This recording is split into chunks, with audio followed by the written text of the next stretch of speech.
4. Seeing challenges as opportunities. In life, everyone will inevitably face difficulties and challenges.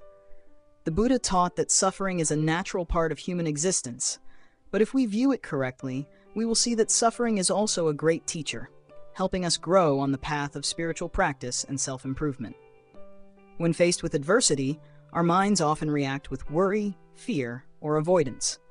But if we pause for a moment, take a deep breath, and observe the challenge with a calm mind, we will realize that every difficulty carries a profound lesson.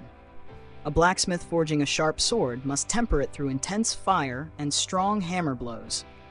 Similarly, for our minds to become resilient, we must go through the storms of life.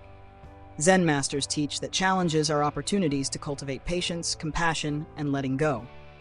When encountering difficulties, ask yourself, what lesson is life trying to teach me? It may be a lesson in patience, forgiveness, or detachment from our inner attachments.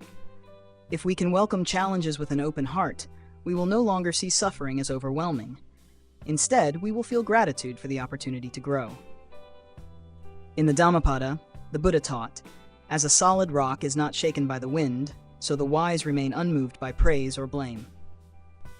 A wise person who practices diligently will not let external circumstances disturb their inner peace.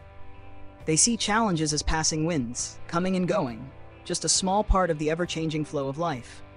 When we no longer cling to suffering, we will see everything with serenity and clarity.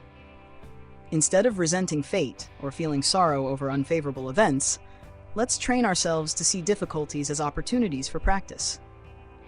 Reflect on this. Everything that happens to us arises from causes and conditions. What occurs today may be the result of past karma, and how we respond to challenges today will shape our future. If we choose anger and blame, we only create more suffering for ourselves. But if we choose peace, acceptance, and learning, we will free ourselves from suffering. Try applying this in daily life. When someone speaks harshly to us, instead of reacting immediately, pause, take a breath, and observe the emotions arising within. If we feel irritation or discomfort, simply acknowledge it without judgment. When we do not get carried away by anger but simply observe it, we will see it gradually fade away. This is the practice of transforming suffering into wisdom. Life is impermanent. There are joys and sorrows, favorable circumstances and obstacles. When we shift our perspective on challenges, we will realize that nothing is entirely good or bad. Everything is an opportunity for growth and learning. The Buddha never promised that the path of practice would be easy, but he taught that if we persist, we will find peace even in the midst of hardship. So the next time you face difficulties, instead of avoiding or complaining, ask yourself, what can I learn from this situation?